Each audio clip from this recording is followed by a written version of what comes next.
కానీ నేను బస్సు కదలపనంది. అదే అది వీడియోలు చూస్తున్నాం. ఇంకొకళ్ళు ఎవరో తాగేసి డ్రైవర్లను కొడతనే చూస్తున్నాం.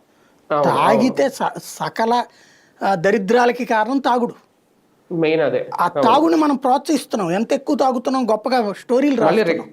రికార్డులు రాస్తున్నాం. రికార్డులతో పాటు ఈ రికార్డులు కూడా రాసుకోవాలి. సమాజం ఎంత కల్లకల్లోలం అవుతుంది అన్నట్టు. ఇక్కడ దీంట్లో మనకి 3.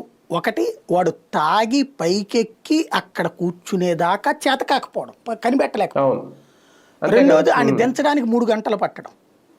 ఇక్కడ భద్రతా వైఫల్యం, అక్కడ నిర్వహణ వైఫల్యం.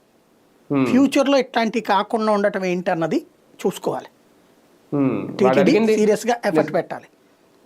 అంటే నిజంగా అంటే ఓకే, వాడి మెంటాలిటీని, వాడి మెంటల్ స్టెబిలిటీని మనం ఇక్కడ విశ్లేషించలేం, కానీ వాడు ఏదో ఫుల్ బాటిల్ అడిగాడు, చెప్తున్నాడు, పోలీసులు చెప్తున్నారు 90 ml అడిగాడు అని చెప్పేసి ఇప్పిస్తే. కాబట్టి సరే, ఇక దాన్ని మనం జడ్జి అయితే అనవసరం డిబేట్ కూడా. బట్ అక్కడ భద్రతాపరమైంది చూడాలి. రెండవది, అట్లాంటి తంతే ఇంకోసారి అట్లాంటి చేయాలంటే భయపడతారు. తన్ని రోడ్డు మీద ఊరంతా నడిపించాల్సింది అట్లాంటి వాళ్ళని. అవును, మొన్న ఎవరో గంజాయి బ్యాచ్ అని చెప్పి 3 నడిపించి పోలీసులు ఏదో కొట్టారు రోడ్డు మీద. అది అట్లాంటిది వీళ్ళకి చేయాలి. నెంబర్ 1. నెంబర్ 2 వచ్చాడు, నేను ద్రాక్షారామం ఇన్సిడెంట్ జరిగింది.